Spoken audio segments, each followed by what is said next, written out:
বিসমিল্লাহির রহমানির রহিম। সীমা kitchen food. আজকে আমি আপনাদের কাছে তিনটা রেসিপি নিয়ে আসছি। আমি আজকে ভর্তা বানাবো।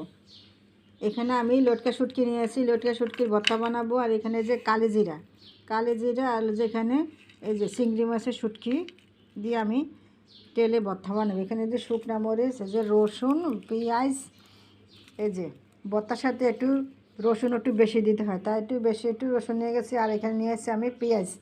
আপনারা আমার ফুল ভিডিওটা দেখুন। এখানে আমি এগুলো আমি এখানে টেলে এগুলো কেটে ধুয়ে চুলে পরিষ্কার করে আমি নিয়ে আসতেছি আপনাদের কাছে। যে আমি সবগুলা টেলে এখানে আমি নিয়ে আসছি। যে কালো জিরাগুলো আমি একটু ভাজা দিয়ে নিয়েছি হালকাভাবে।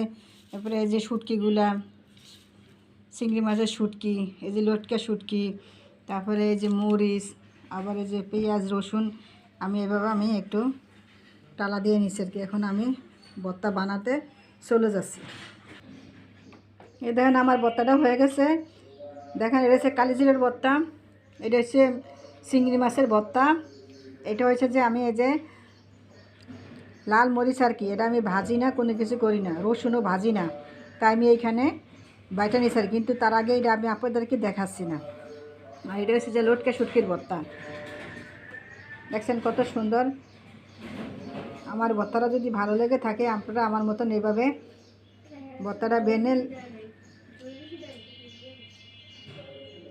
লাইক কমেন্ট শেয়ার করে আমাকে জানাবেন। আপনারা আমার মতন এভাবে ট্রাই করেন, বানান। যদি নতুন হয়ে থাকে আমার চ্যানেলটাকে সাবস্ক্রাইব করুন। আল্লাহ হাফেজ।